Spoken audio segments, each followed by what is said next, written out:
సిరినోము పాటలు. 3వ పాసురంలో గోదాదేవి కన్నయ్య పూర్వావతారమైన వామనమూర్తిని స్మరిస్తోంది. ఆ కన్నయ్యనిప్పుడు నిద్రలేపి కాత్యాయనీ నోముకు కావలసిన సంభారాలు అడిగి తెచ్చుకోవాలి. ఆ నోము ఫలితంగా నెలకి 3 వానలు కురవాలి, పంటలు బాగా పండాలి, గోకులమంతా సంతోషంగా సంబరాలు చేసుకోవాలి.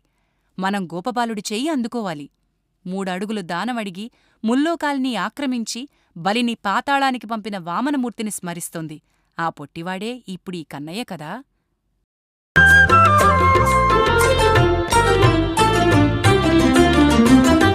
పొట్టివాడైనా చాలా గట్టివాడమ్మా, పొట్టివాడైనా చాలా గట్టివాడమ్మా, చేజాచి అర్థించి కాలితో మర్దించి బలిని పాతాళాని కంపినమ్మా.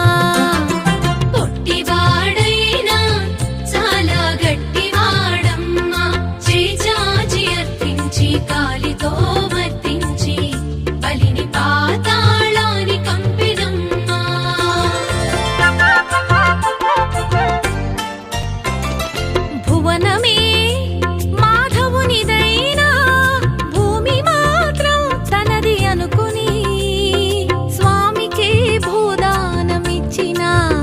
బలిని పాతాళమున చణచిన స్వామి వీడమ్మా, అంతర్యామి వీడమ్మా.